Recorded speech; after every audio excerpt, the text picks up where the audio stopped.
So, do you feel drained by a client who just doesn't get it? Let's talk about the power of no and setting boundaries and saying no to clients who actually don't align with your values and how you actually want to work with them. So, let's talk about that. Hey, I'm Veronica de Polo, and with more than 15 years being a marketing strategist, are you ready for actionable bite-sized episodes about business advice on marketing, branding, and messaging to take your business to the next level? If you're a service business owner, we'll show you how to attract qualified leads on social media and beyond.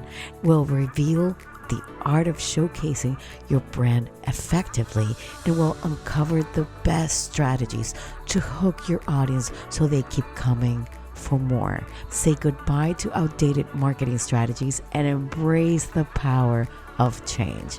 Welcome to the Branding Momentum Podcast.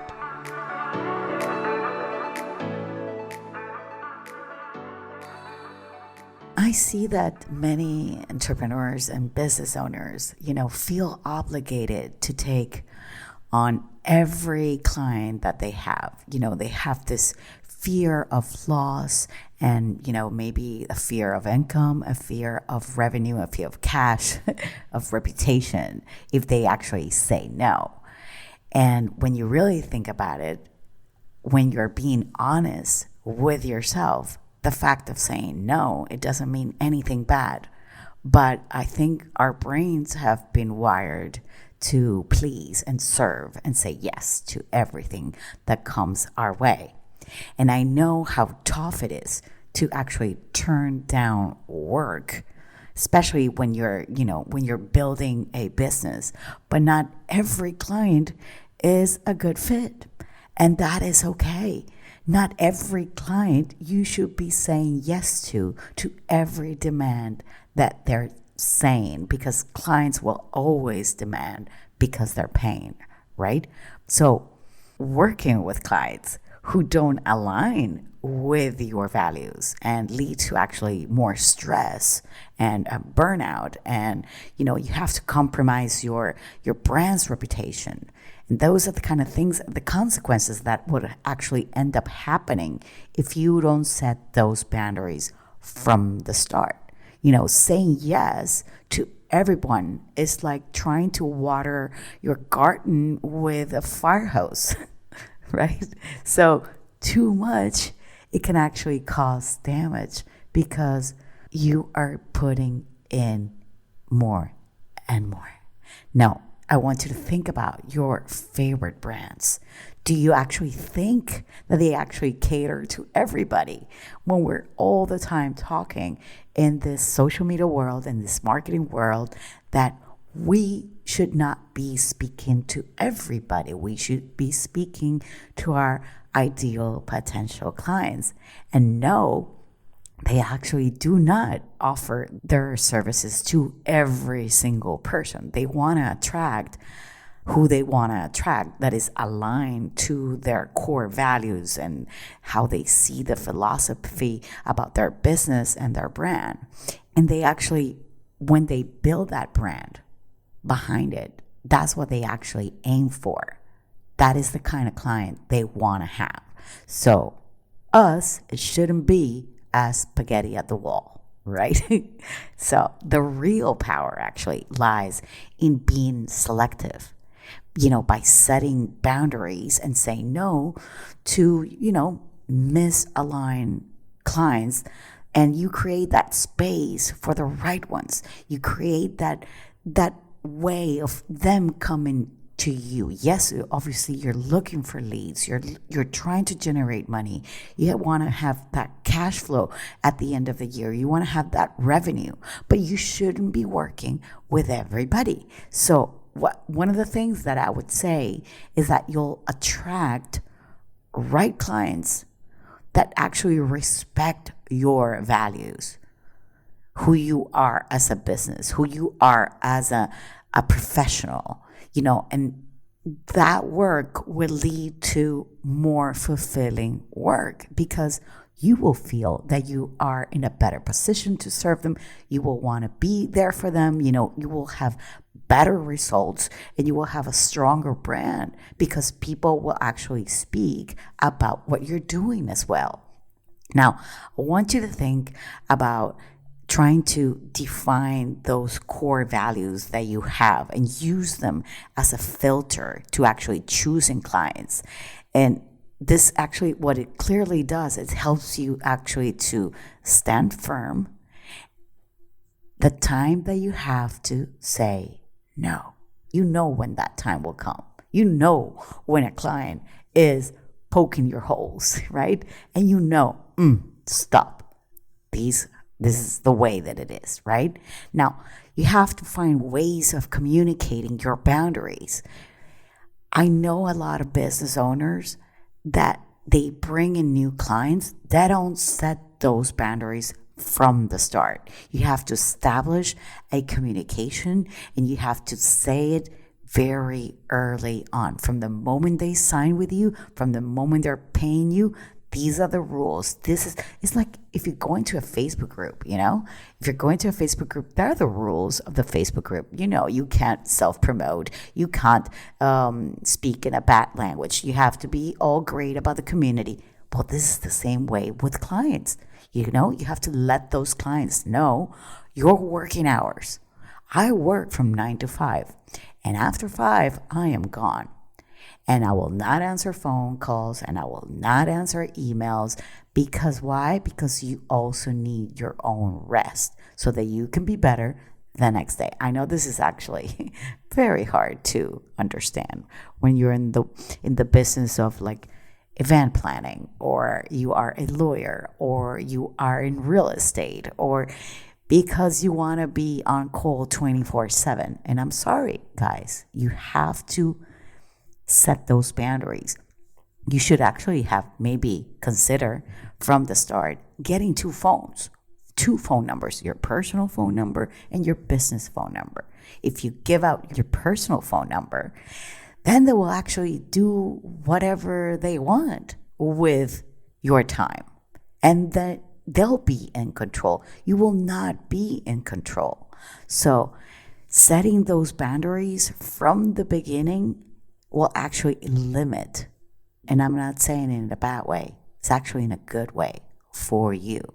Now, say no with grace, it's an art, right? And learn to say no respectfully.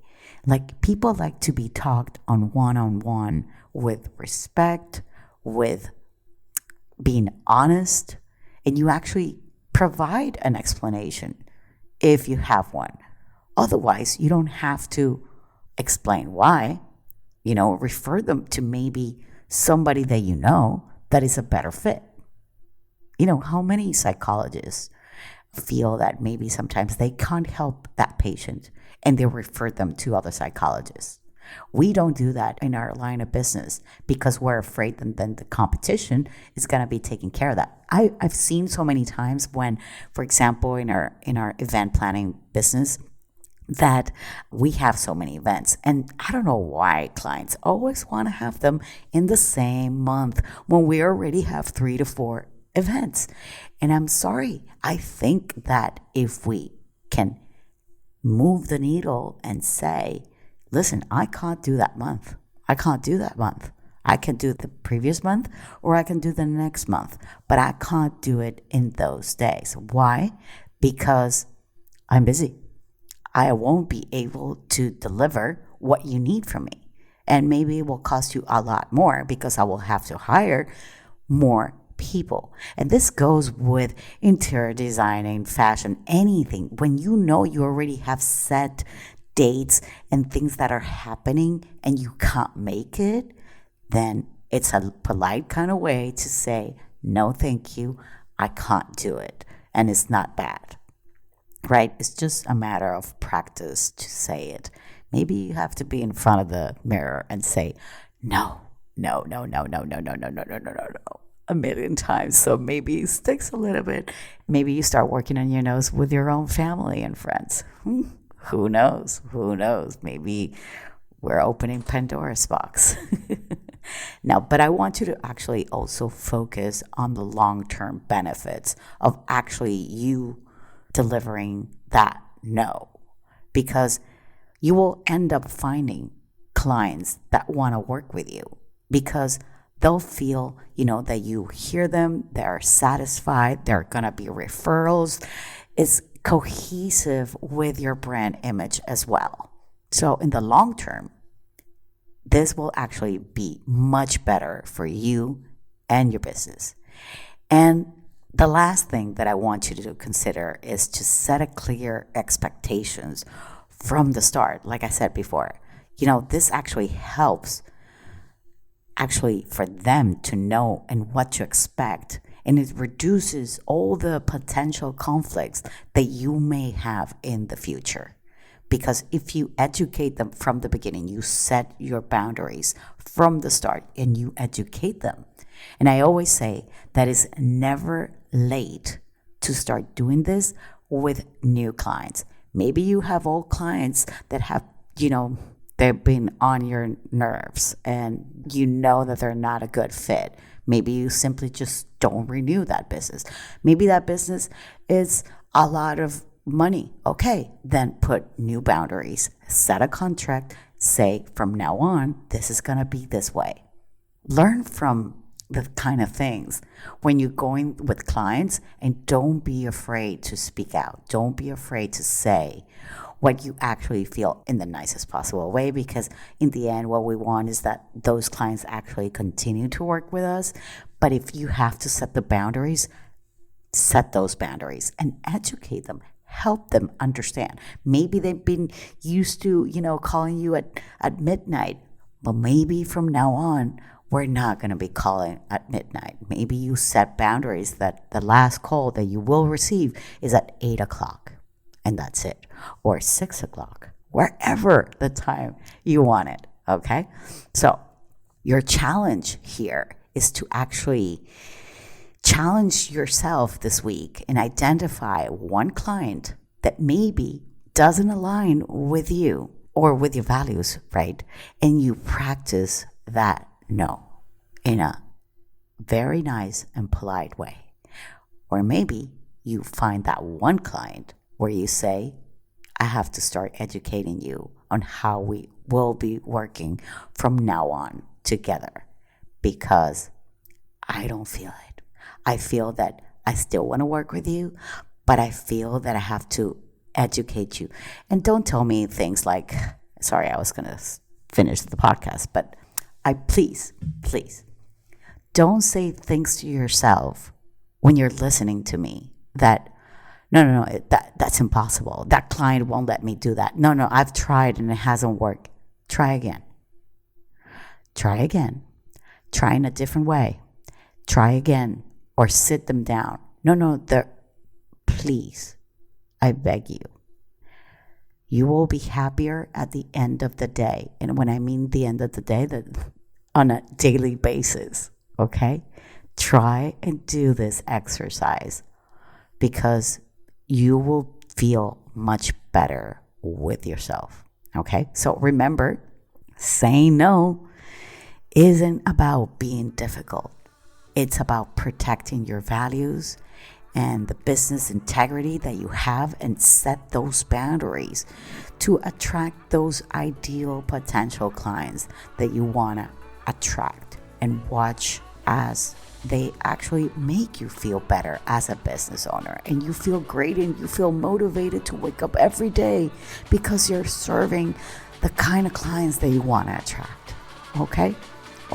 I'll see you same time, same place next week. Bye-bye.